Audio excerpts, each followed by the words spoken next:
Episode 6 of White Line Fever. I've got Scott and Rob here from Anthrax. Very special guests. How are you guys? Good, thank you. How are you? Good. How's it going, man? Good. Now, you're doing 2 full days of promotion. What's that like? Do you sort of try and guess what people are going to ask you when they walk up? Is it hard work? I pretty much know. There's a few questions that every single person asks, like, what's the craziest thing that ever happened on tour? And is the Big Four coming to Australia? And what were your inspirations for this new album? And, you know, there's generally the same. I'd say half the questions are the same almost every interview. And, you know, but every interview is different. So you just answer the questions as you're asked. You know what I mean? Once in a while, someone asks something really stupid, and I have to, you know, make them feel like a jackass. Like when this guy asked us earlier, he said, "So, you know, do you listen to what was it like? Do you listen to what the fans want you to do when you're making a?" And I'm like, "Yeah, that's exactly how we work. All the fans write in their ideas." And then we just that's how we work. We don't even write our songs. The fans write our songs. Like, it's just amazing when someone like asks a question like that. It's like, did you think about that before the words came out of your mouth? Okay, the risk of asking a stupid question and being made to feel like a jackass. Is the Big Four coming to Australia? I don't know. No. Is it like worship music, like an instruction, or is it a description? Worship music. That's a good question. No one's ever asked that before, actually. I think it's open for interpretation, you know? Yeah. I think it could be both. The way I take it is, because Charlie came up with the title, apparently he woke up at 5 in the morning or something, and his TV was on, and he saw an advertisement for a CD that said worship music, like basically a bunch of Christian songs or something, but the title stuck in his head in the context of Anthrax. And I never asked him that. I didn't find that out till we started doing press for the record. Because to me, I just heard it, and it made sense to me because I worship music every day. Music is my life. I've been worshiping music since I was like 8 years old. And I feel like music is something absolutely worth worshiping. Music's been here longer than religion.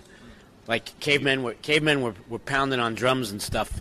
You know, I guess you could argue the same time they were like, you know, looking at the sun as like, thank God for that. Otherwise, what would we do? But to me, music is something worth worshiping, and that's what I get out of it. But it could be a command as well, because you should tell people, you know what, worship music. It might make your life happier. And you was before we were on air, you were talking about the reaction to the album, and it's been good. But when it comes before the album's actually released, that becomes a little bit annoying. Of course. Well, it means that people are stealing the record. You know, it's obviously we don't support that. I mean, we work really hard. We busted our ass on this. Our ass is on this record, and it costs us money to do it. Yeah, of course. But the reaction since it's been released, the legitimate reaction has been awesome. Has it surprised you? The people who actually pay for the record seem to really like it. Yes. People who have spent their hard-earned money on worship music are really loving the album. And it's very satisfying for us, obviously, for people to like something that we've worked so hard on. And they're hearing it the way we hear it. And we also find that people are listening to the whole record. They're not just picking out one song or another song. It seems like people are having a problem deciding what is their favorite song because they listen to the record from front to back, and that's how we look at albums. An album should be something enjoyed from start to finish, not just picking out one song here or one song there. We'll play a song now. Do you guys want to introduce one, pick one? Could be anything, but I suppose it should be off worship music. Yeah. Pick one. Let's start with the first song on the record, Earth on Hell, which is one of the most aggressive tunes on the album. It's one of my favorites. Okay, we're back with Scott and Rob from Anthrax, and we're talking about the new album, which is either worship music or worship music. Now, it's got a cohesive vibe to it, hasn't it? It sort of sticks together. It's not just a bunch of songs. Was there like a... Now, this is one of those obvious questions I'm sure you've answered 4 or 5 times today, but was there an approach? Is that an accidental sort of outcome, or was there an approach there, a theme? You mean like the actual sequencing of the album? You know what, Charlie and I actually separately, I sent him my idea for a sequence, and he wrote me back his idea, and I think we were like one song off from each other without having ever spoke about it the way we had it laid out. And it just, it was an easy sequence. Sometimes sequencing and figuring out how the album's supposed to flow is really difficult. And I felt like this record, just from listening to it and living it with so long, it made it easy for us because the songs told us, in a sense, this is how we're supposed to go to tell the story that you're trying to tell. And it does really fit together really well. It is cohesive, and it works. It's an album. I mean, one of the things that I think has gotten lost over the years with music, in general, is the art of making an album, which basically was started with the Beatles, but it's been lost. It's like, and I think that's one of the biggest reasons why the music business got flipped around, because you put your money down to buy a CD or buy a record, and one song is good and the rest of the record sucks. It's like, well, what the hell is that? You know what I mean? And years ago, like all the classic records, it's the same kind of thing. You listen to the whole album top to bottom, and you can't just listen to one song. And I think with this new Anthrax record, Worship Music, it's the same kind of thing. It's an album. It's a complete picture. It's a statement. There was a time when people thought the album was dead and that everyone was just going to put out songs as soon as they finished recording it. Some bands are doing that. There is that model right now where some bands are like just releasing songs, and putting them out, whether digitally or whatever. Like, I know Rush has had 2 songs out now for a while. There's something to be said for that, but at the same time, it's not that we're fighting against the future, because we embrace technology. We certainly embrace coming up with new business models to make things work in a business that's basically cannibalized itself. But I could speak for Rob, and I think the whole band when I say this. We all feel really strongly about making albums, a complete album. The idea of just like doing 1 song or 2 songs, and then maybe 8 months later another 1 song or 2 songs. I don't know. It's just not. That works for me. That works in pop music, singles-driven type of music. It's not like, for me, metal has always been about complete records. And I guess, I'm kind of set in my ways, I guess, when it comes to that. Years ago, the funny thing is that's how everything was started with record companies and artists back in the day. It's like it was all singles. And like I said, the Beatles really pioneered the album, the start to finish. This is where we're at right now. This is our statement, and obviously that evolved, bands in the heavier, side of things like Led Zeppelin and Black Sabbath and all these other bands throughout the years, Van Halen, AC/DC, Metallica, Anthrax, just kind of evolved into this thing, and it's just recently that I feel like I said earlier, the art of making albums is kind of, it's getting lost, a lot of it has to do with these bands. It happens more so in the pop rock genre, but these bands are just chasing their tails, looking for hit songs, and the labels as well. They're signing bands based on 1 song rather than developing an artist, right? And that's a huge thing, and that's definitely hurt the music business, exponentially. You were talking earlier about, someone asked you about fans and their expectations and whether you just do what they tell you. But what about the whole sort of backlash thing with labels and what is thrash and what isn't thrash? And Metallica obviously have had times in their career where their hardcore fans have said they're sold out, and probably every band has. Does being in the Big Four give you the freedom to say, well, we can do whatever we want because we're there, no one's going to kick us out of the Big Four? You know what I mean? If every band should have the problems Metallica's had of selling out. Boy, it really affected them. I'll tell you, when the 7 fans who didn't like, who said they sold out, it's amazing to me. I understand the attitude. I come from a place where I will admit there was times in the 80s where, it was like thrash or die. That was it. Like, it was either you played this type of music or you didn't. Everything else was posers. You know what I mean?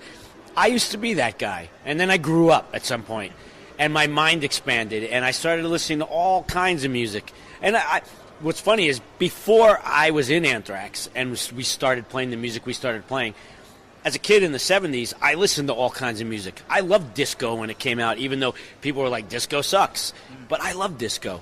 Like, it was cool. It was another version of funk and soul and, you know. Anyway, but then I got into this metal band and this thrash metal thing, and you just become very fascist in your ways. But then that ended again at some point because it is very confining. Like, why? It would be boring for me to do the same thing over and over again. It's just not the type of human I am. So, you know, when it comes to the whole sellout thing, I understand the fans' point of view because I've been there with many bands that I love. Look, it was hard for me. I still, to this day, have never even really accepted Sammy Hagar and Van Halen. I'm strictly a David Lee Roth guy. It's like, nope, I don't like it. It's too radio for me.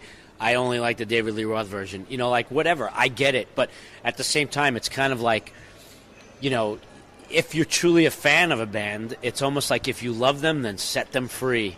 You know what I mean? It's like that's the way I look at it. You know, you just have to let artists be artists. And being a part of the Big Four, no, it's not like, yeah, I guess you can't say someone's there not going to get kicked out of the Big Four. We just are who we are. You know what I mean?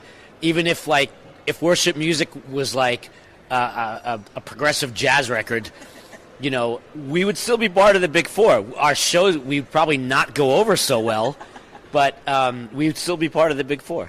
So is there anything you wouldn't do? Like, you're in the studio and someone does something and you go, no, that's not Anthrax. You can't do it. Is there anything?